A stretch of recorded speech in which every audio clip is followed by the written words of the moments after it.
Fitbit Versa is the company's third attempt at a full-on smartwatch, and the company may have finally nailed a good design at a really good price. It's fully compatible with all of the apps designed for its more expensive predecessor, the Fitbit Ionic, which debuted just 5 months ago. The Versa arrives in April for $200, £200, $300 that's $50 less than the entry-level Apple Watch. The Versa will release alongside the Fitbit Ace, a new $100, £80, $130 fitness tracker that's designed for kids. Fitbit Versa watch has tons of accessories. It's the Versa, however, that Fitbit is pinning its hopes on. The company, which made its name on fitness trackers and step counters, has been struggling with a sagging stock price after a soft holiday sales quarter. Apple, meanwhile, continues to gobble up market share as consumers turn to smartwatches, correcting the mistakes of the Ionic. I had two thoughts after reviewing Fitbit's first smartwatch, the Ionic, that launched last year. It would be better if it were less expensive and wasn't quite so bulky. That's exactly what the Fitbit Versa is, a thinner, less expensive Ionic. It's also Fitbit's strongest counterpunch to the aforementioned Apple Watch, and it happens to look almost exactly like the late, great Pebble Time smartwatch I reviewed a few years ago, the startup darling that Fitbit purchased in December 2016. Now playing, watch this. Fitbit Versa is the Apple Watch's strongest competition. That's not a bad thing, in fact, maybe it's the best thing. The 4-day battery life of the Versa, and its solid list of features, heart rate monitoring, 50-meter water resistance, onboard music storage, compatibility with hundreds of watch faces and apps, make it sound like the best all-around Fitbit to date. It lacks the GPS of the Ionic, but in my brief time with the watch it also seems more comfortable and easier to use. The Ionic felt fine on my wrist, but was angular and much larger than the Apple Watch. The Versa is smaller and slimmer.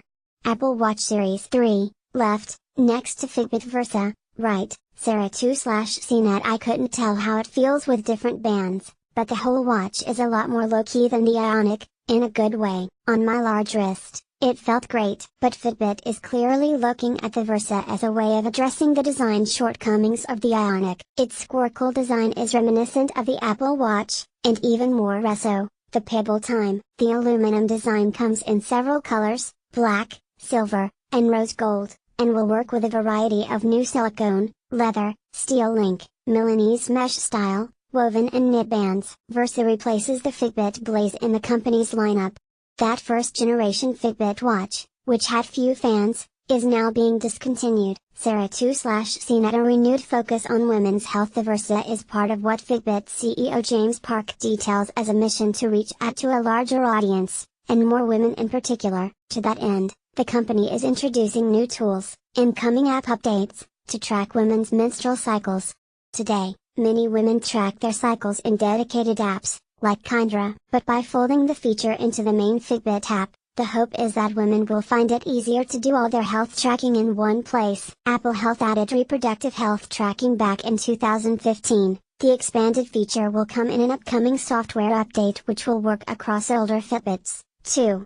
With this update, women might be able to find correlations between their fitness routines and menstrual health. Fitbit's also planning to learn from the data collected, as the company shifts more towards integration with healthcare platforms. The hope, according to Fitbit, is to study relationships between activity, sleep and menstrual cycles on a larger scale. The Fitbit Versa is like a thinner, less expensive Ionic. Sarah 2/CNET. New software. Last year's Fitbit Ionic and the new Versa will get a revamped OS, with added on-wrist fitness data and, eventually, a promise of more coaching and daily encouragement. The new software I saw on wrist with the Versa included a swipe-out fitness at a glance rundown that has stats like resting heart rate, recent workouts, and more info in general than what I saw on the Ionic. The touchscreen felt a little more responsive, too. The Ionic's sluggish interface was one of its downsides. The next Fitbit 2.0 OS will also add quick replies to messages, but for Android users only. The quick replies are a canned list of responses that can be customized in the Fitbit phone app.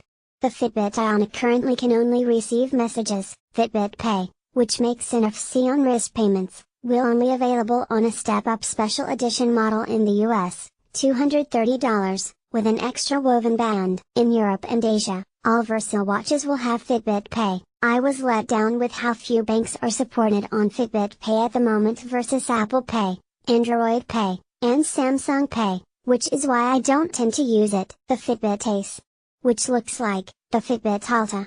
Sarah 2/CNET. There's a kid Fitbit, 2 Fitbits also making a kid's fitness tracker, if you're ready for it. The Fitbit Ace is basically a rebranded Fitbit Alta, a small tracker with a narrow screen released several years ago. The Ace will come in blue or purple bands, cost $100, and will have goals and challenges for kids, plus be tuned for different daily activity and sleep goals, 60 minutes a day, and 9 to 12 hours of sleep a night, more than adults. Unfortunately, though, the Fitbit Ace won't be water resistant for swimming, and it doesn't track heart rate, either. The idea of Fitbit Ace is to help kids track sleep, activity and fitness goals, plus join challenges with the family. But it's also a way for families to keep an eye on kid activities.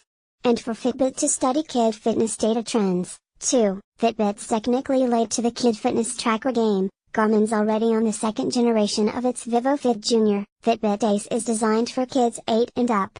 It'll be up to parents to decide whether it's necessary or not. I'm really not wild about kid wearables, but I'm curious to see what my kid thinks of it. It's a little unclear how Fitbit will customize its software for kids, or whether the idea of the Ace is to simply help track and motivate like every other Fitbit.